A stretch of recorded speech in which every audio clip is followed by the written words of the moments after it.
Hello friends, कैसे हैं आप लोग। सबको मेरा जय भीम, नमो बुद्धाय। बाबा साहब अंबेडकर लाइफ एंड मिशन में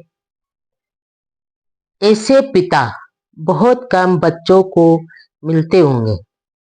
अब तक राम जी सूबेदार गोरेगांव में स्टोर कीपर की नौकरी कर रहे थे और परिवार सतारा में रहता था। नौकरी का समय पूरा हुआ तो सतारा आ गए। बच्चों के लिए अच्छी पढ़ाई और आजीविका के लिए वे परिवार के साथ बंबई आ गए, जहां पर लोअर परेल की डबक चाल में रहने लगे। वह एक तरह से मजदूरों की बस्ती थी। वहां का माहौल सतारा व दपोली से बिल्कुल अलग था। विवाहित दोनों बेटियां भी बॉम्बे में ही रहती थी। शुरू में आनंद व भीम को मराठा हाई स्कूल में भर्ती कराया।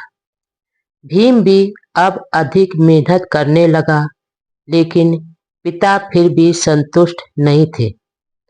वे भीम को पढ़ाई में और बेहतर स्थिति में देखना और फिर बड़ा आदमी बना देखना चाहते थे। वे खुद भी भीम को अंग्रेजी पढ़ाते थे। पिता के मार्गदर्शन में भीम ने हार्वर्ड की इंग्लिश रीडर तथा तरखा डकर द्वारा लिखी 3 किताबों का अध्ययन पूरा कर लिया। भीम अब पाठ्य पुस्तकों के अलावा अन्य कई विषयों पर किताबें पढ़ने लगा।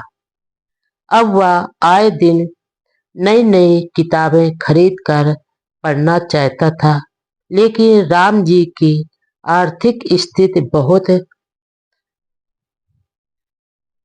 कमजोर थी।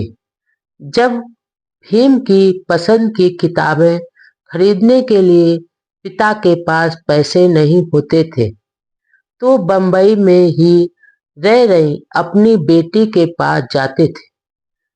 अब जब उसके पास भी नहीं होते तो उसे दिए गए गहनों में से एक गहना उधार ले आते थे। उस गहने को एक मारवाड़ी के यहाँ गिरवी रखते थे।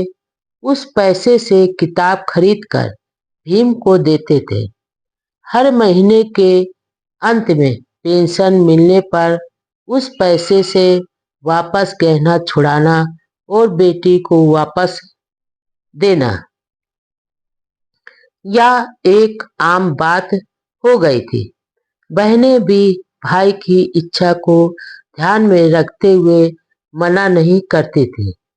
भीम की इच्छा पूरी करने के लिए उन्होंने जो त्याग किया, उसे याद कर बाद में बाबा साहब रो पड़ते थे।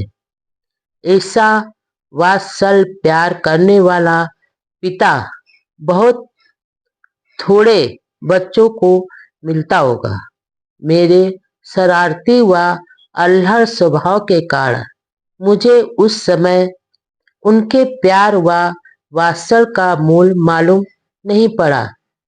बचपन से ही भीम के पुस्तक प्रेम के कारण ही बाद में बाबा साहब की निजी लाइब्रेरी का इतना विशाल स्वरूप बन पाया। पिताजी द्वारा लाई गई किताब को पढ़ते पढ़ते सिरहाने रख कर ही सो जाता था और ऐसा अक्सर होता था। भीम के बालों की चोटी के तेल से किताबें भी चिकनी हो जाती थी।